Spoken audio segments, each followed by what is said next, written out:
your response about meditation or sitting with oneself, myself, and what to focus on. I know there's something about the prayer, even what you just said about, I pray that I allow the return light to come into our vessel, not even just my vessel, but that it's the connection with now a whole group. It's not just me. And so I would like some more clarification about when I'm sitting or in some kind of a prayer place, what to focus on. That was one. Okay. There is a difference that we need to actually make very clear and discern between work of soul and soul of spirit. Meaning whether we trust or we work from the working assumption that there is a point in the heart that has been awakened in us.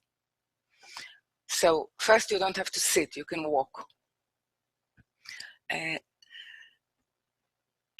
speaks about, I would like to look at, for example, Rabbi Nahman notion of Hidbodedut.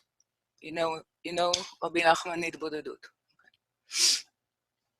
So I think first it's a good example to distinguish between when you sit and you self-observe your thoughts, or you even try to sort of try to insert into your thoughts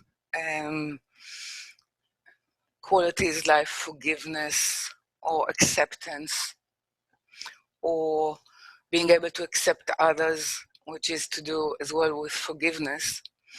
It's still, it's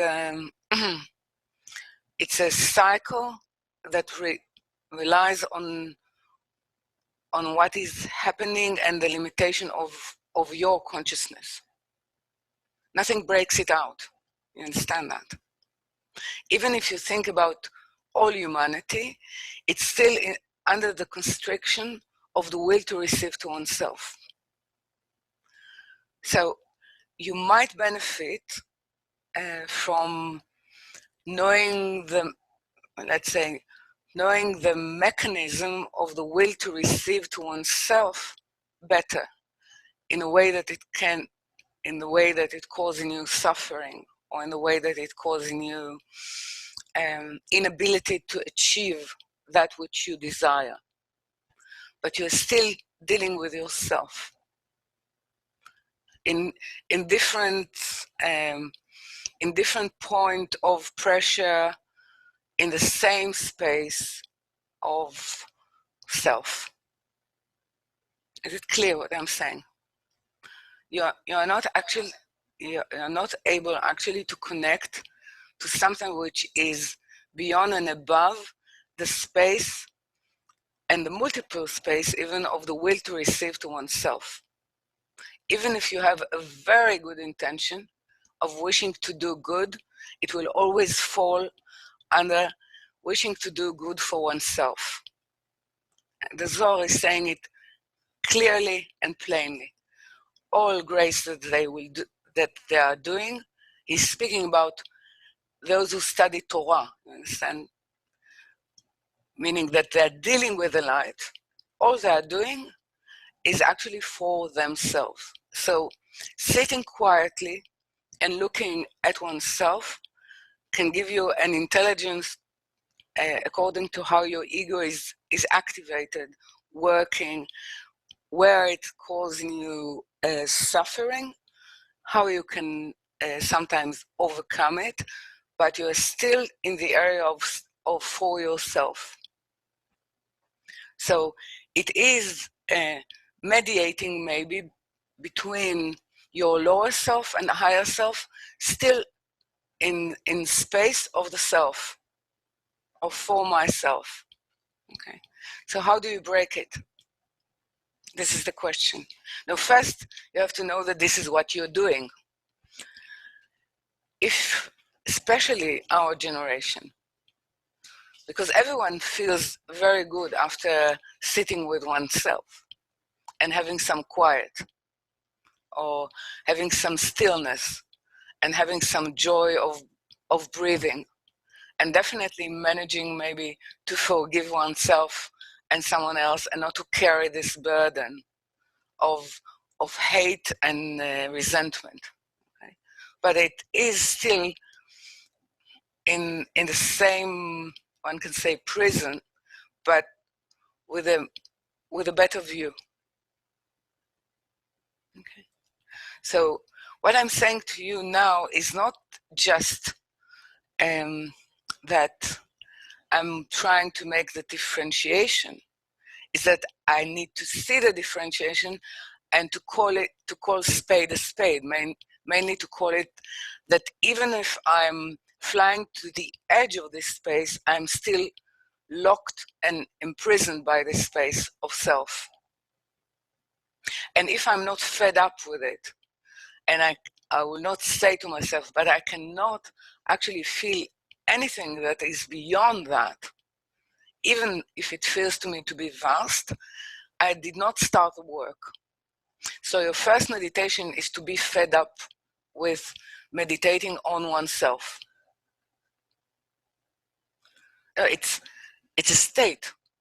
It's a state of importance.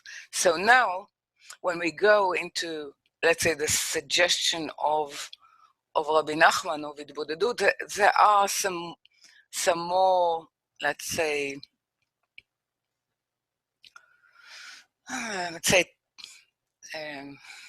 modes, okay, modes of meditation that has been used by different Kabbalists, mainly to do with two issues: with letters, with words, letters, the sound. This is mostly Abulafia and all the generation of, let's say, early and late Hasidim. And then when we come to understand Rabbi Nahman Hidbodedut, is to do with the phrase "En od milvado." Hidbodedut is not I am with myself. I am with the notion that there is no one else but him.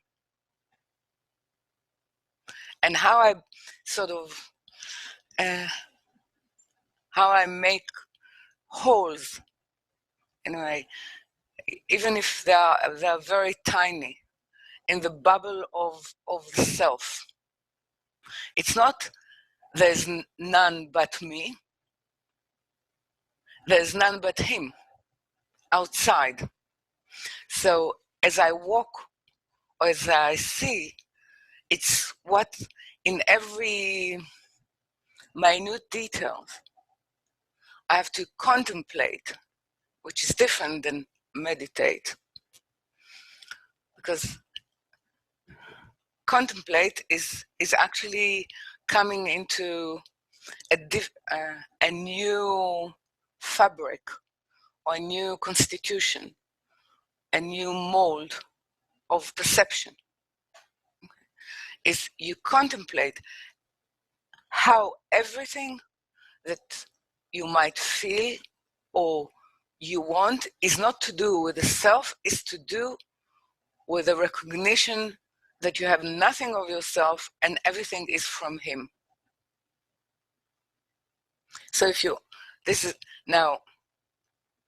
is why the recommendation is usually not to sit, but to be or in nature, or if you can't, walk or stand in a corner of a room, but it's opening a dialogue not with you.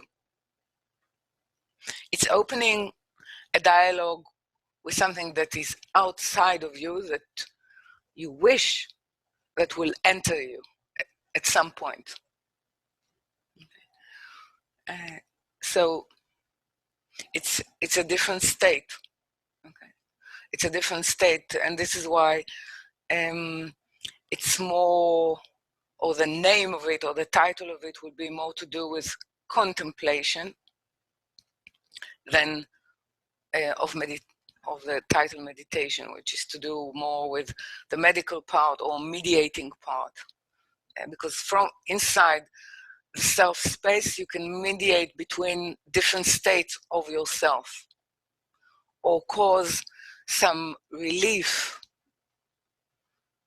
in a suffering self. But to contemplate is actually is engaging Bina. It's engaging a different intelligence. Okay? It's trying to actually asking to be included in Bina. And asking to be included in Bina is like asking to be included in the root of our spirit.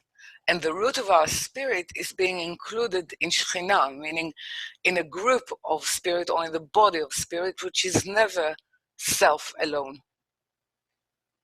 This is the difference. So if you ask me a bit about the content of contemplation, this is the direction that it goes to.